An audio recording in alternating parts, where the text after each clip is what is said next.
All right, y'all. Welcome back and happy Friday. Today we're going to be breaking down Tennessee's wide receiver room heading into fall camp, which starts in less than 2 weeks, so it's almost here.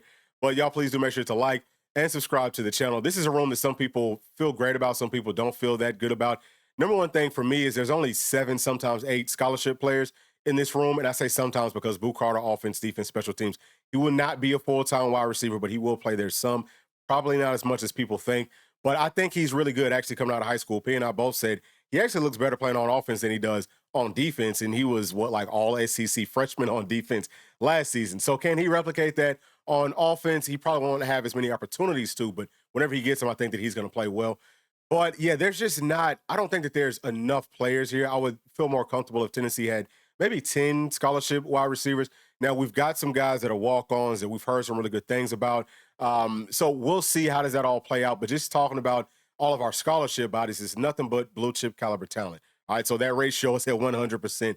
You got to love that. And also looking at the average size, 6'1", 200 pounds. That's the same average size of an NFL wide receiver. And why do they have their wide receivers at that size? It's because they can run the vertical routes, the underneath routes. They can make you miss after the catch. They can play inside or outside. They're just versatile players. You could use them as that gadget piece, get those isolated one-on-ones that you want. That is what I'm seeing with Tennessee's room. Now, it's not like that for every single player. Some of the guys are going to be more like outside threats. So really Brazel and I think Travis Smith would be the only two.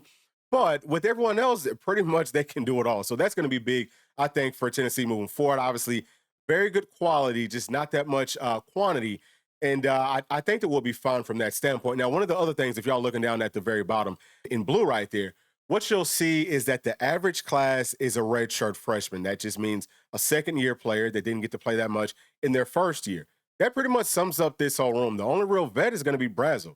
Nobody else has done that much at wide receiver. Really, most of these guys haven't done anything at wide receiver in college. But is that something to really be worried about? Because I know that there's a lot of people that look at that and say, man, this room's just way too young. But really, I mean, wide receiver, it's a lot more about talent and scheme than anything else. It's not like we're going to come in here and ask these guys to, do rocket science and calculus and stuff. I mean, just do what you've done for your whole life. And I think that some of the wrinkles in Tennessee's system is really going to help them out moving forward. So let's talk about some stats from PFF last season. This is going to be all of the SEC, all right? And we're going to start right here with like what portion of the passing game came from the wide receivers. Tennessee's up at number 3 in this category, so 41%. That's a lot. Tennessee wants to use our tight ends more, which I think we use them pretty good. But what Tennessee doesn't utilize that much is our running backs. I think that will also change in 2025. That will help the entire offense out. I promise you that. All right, so that's one very, very positive thing for me. Let's see. What about total targets? All right, so total targets, Tennessee is 7th in the SEC. What about catches?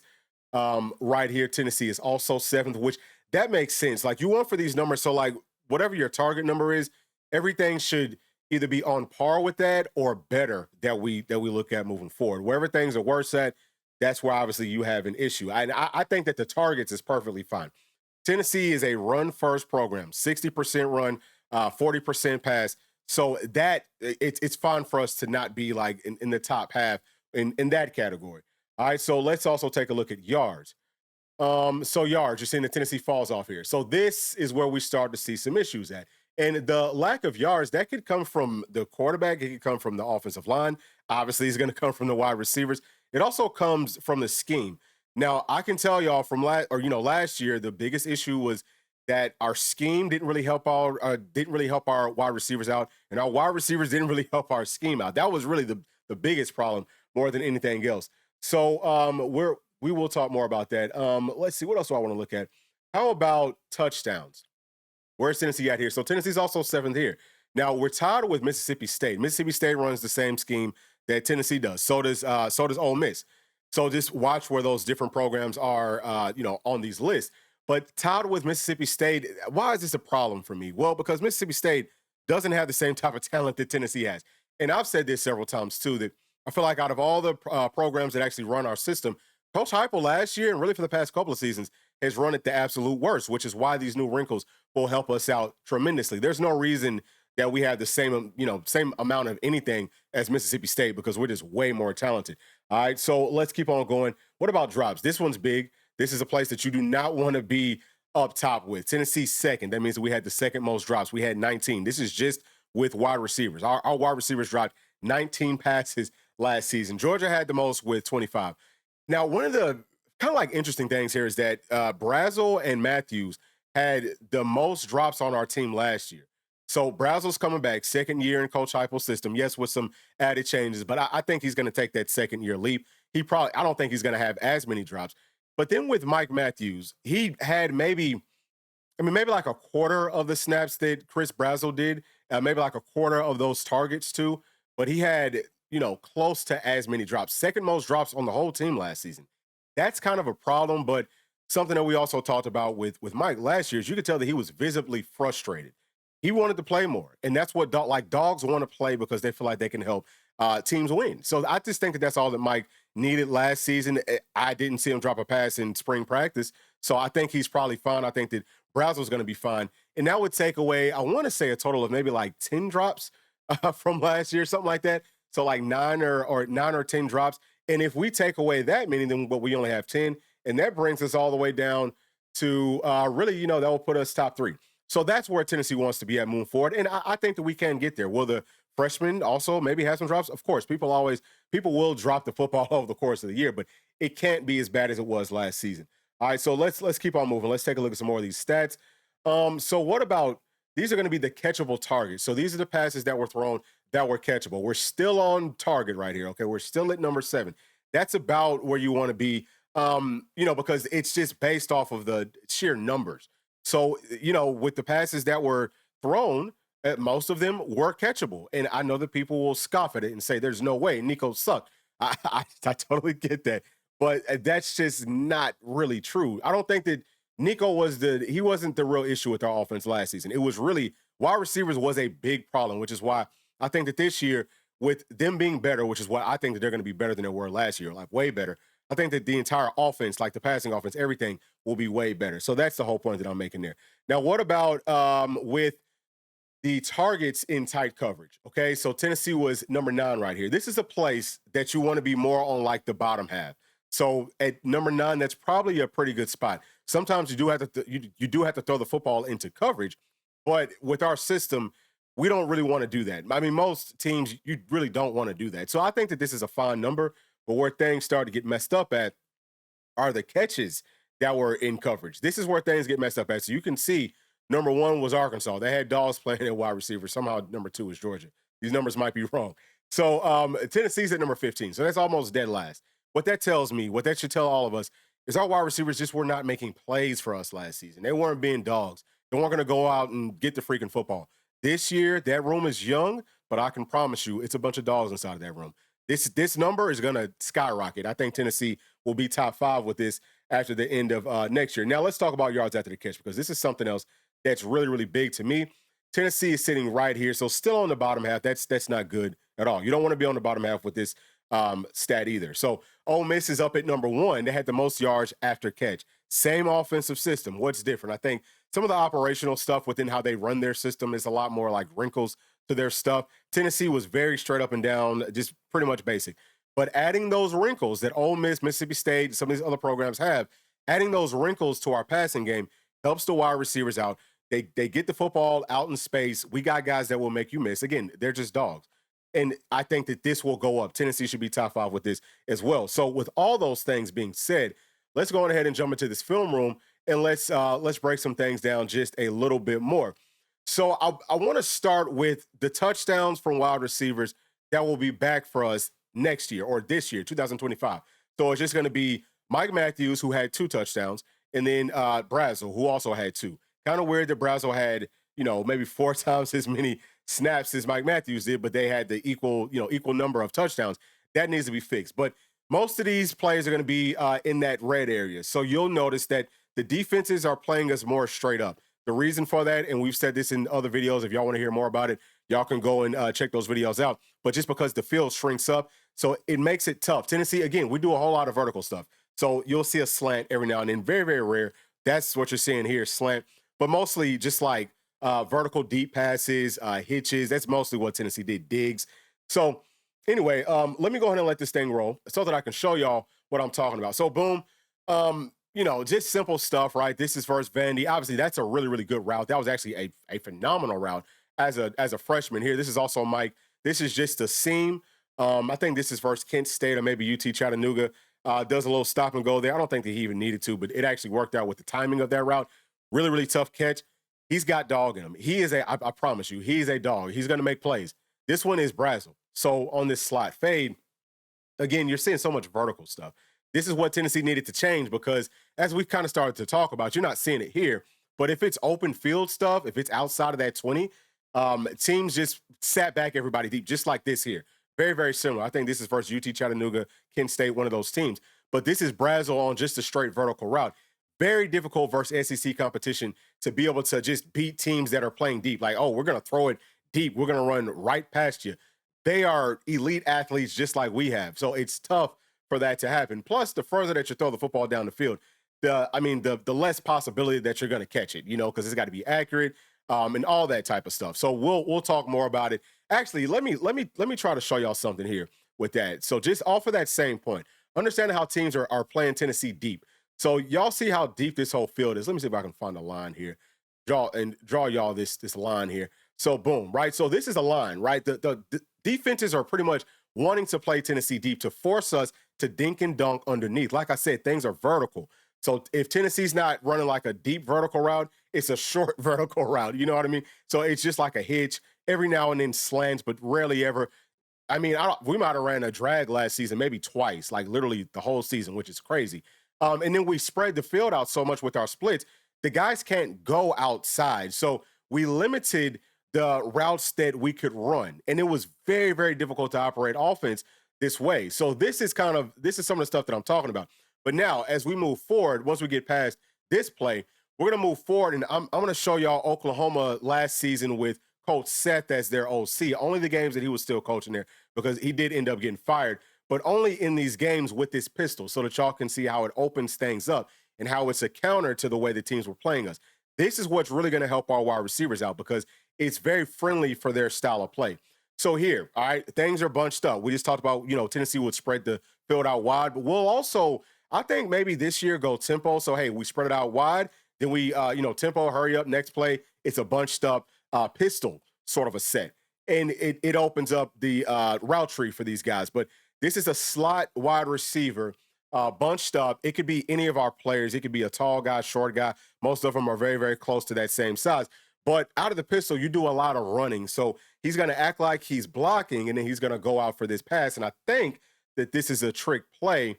Yes, it is. So let me actually pause it here because I don't think that they catch this pass, but let me just show you how this picture looks, right? Like all you got to do is just throw this thing up. There's no one over the top. So that same line that we were looking at before where, hey, there's this whole big wall back here. That's not there. That's what Tennessee used to see in 2021 and 2022.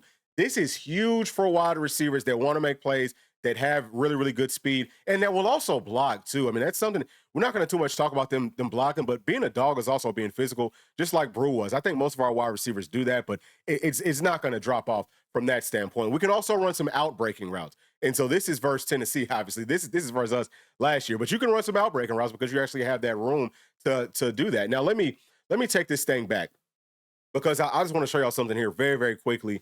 And it might already be in there for me to pause it. Okay, so boom. All right, so at this point, really, that pass was kind of thrown too far to the outside.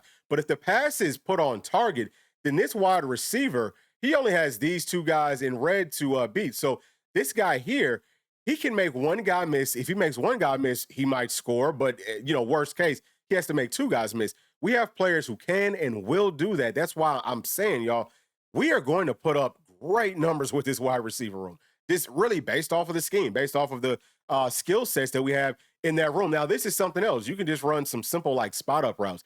So you're looking at the zone defense that Tennessee's playing, and you just sit it down in the empty spot within that zone. As long as the pass is on time, that's easy pitch and catch. Anybody can do that. That's not hard. Like you come in as a freshman, you can do that right away. I mean, right away. There's no need to even wait. Now, you can also do this too. Anybody can do this. This is just a fade. This is just a, hey, one-on-one. We think that we're better than you, all right? And now also look at this picture because down the field, what are you seeing?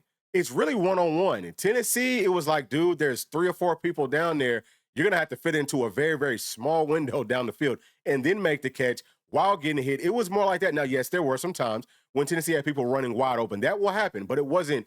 It didn't happen as much as it normally does. This is more like, hey, doesn't too much matter. Like, we know y'all are playing cover 3 here. That means we got one-on-one just based off of everything that we wanted. We like this matchup.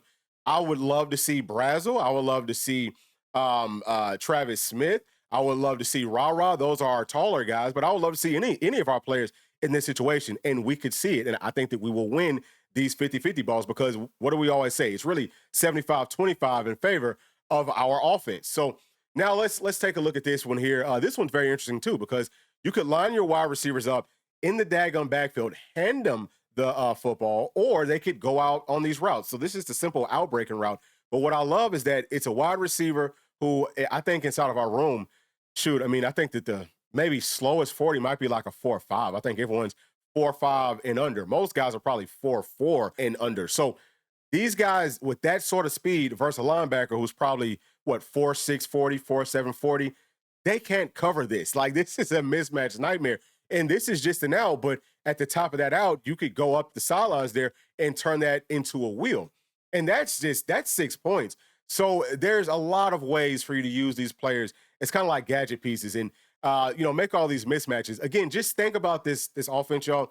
This is all tempo stuff. Just think about after every single one of these plays, Tennessee goes back to that really, really wide set. You know what I mean? The whole structure of a defense has to change from a wide set to a bunched up pistol set. Everything has to change. It's mismatches everywhere. So this is a staple of Coach Seth. This is that deep over. This is a play that if you give the quarterback time, which our offensive line I think is going to be better this year than it was last year, give the quarterback time, either that post is going to be open or this over is going to be open. All of our guys can run these routes. It's not hard to run these routes, but also look at the space. If the pass is thrown accurately, look at all that room for the wide receiver to be able to run down that sidelines and probably score. Again, maybe make one person miss, maybe, but if you got that type of speed, which our guys have, you don't have to make anybody miss. You just run straight past them. So this is one here where, bunched up set, wide receiver goes out in a short little motion, and then you just throw him a quick little screen. All of our guys can do this, whether it's Mike Matthews, whether it's Braylon Staley, whether it's Dotson, whether it's Boo Carter, whether it's Jefferson, right? Like, just think about it. I mean, those guys, even if it's only 4 or 5 yards, that's perfectly fine. Like, that is a very, very positive play. But that could also turn into, 20, 30, 40, 50 yards, right? You make one person miss there, you're gone. There's nobody else. So we have players that just fit this type of scheme, this system, very, very well. And then also it's a totally different look than what teams are used to. They're not used to seeing Tennessee playing like this. So early on, like versus the Syracuse, versus the Georgias, they're not going to be used to it. We're going to catch them off guard. They're doing that sit back and wait type of stuff. Well, shoot, we running underneath. We got guys set up with blockers that can go. What y'all going to do now? Like, that's what's going to help, I think, our wide receivers out the absolute most. So this one here, y'all, this is a wide receiver who's going to go over in motion. So this is a run pass option. It's not going to go to this wide receiver, but pay attention here because that wide receiver comes over. He's full speed pretty much by the time that football is snapped. So what does that mean? Well, it means that this safety now has to come over the top, because if the safety doesn't come over the top, it'll be pretty sometimes easy for that wide receiver to run right past that corner. And if they do that, that's 6 points. So that also lightens up this box for the run. So see, you can just do so many different things, and sorry that highlighted twice, but you can do so many different things within this new offensive scheme, or with some of the wrinkles that Tennessee's adding. So out of everything, y'all, this is what I am the most excited about with this team. And I think that this stuff just fits our playmakers so well that we can't help but to put up really, really good numbers. And I would not be shocked to see our numbers be very similar to like 2022. You know what I mean? Again, them being young that's not gonna change anything at all. Like, this is not playing at wide receiver. It's not one of those spots where you have to be a veteran. You know what I'm saying? It's not like playing at quarterback or playing at linebacker or on one of the lines of scrimmage, or, you know what I'm saying, tight end, safety. Like, those places, there's a really big learning curve, but really cornerback, wide receiver, running back, those are the easiest for you to translate to this level. So them being young might actually be a benefit for Tennessee, but expect some pretty big fireworks. Those are my thoughts. Y'all please leave yours down in the comment section. And as always, please do make sure to like and subscribe to the channel. We'll be talking to y'all tomorrow. Thanks. Peace. Thanks for watching, and please make sure to like and subscribe to the channel because that keeps us growing inside the YouTube algorithm. And if you did like this video, here's another one that you might also enjoy. Thank you, thank you, thank you. We'll see you on the next one. Peace.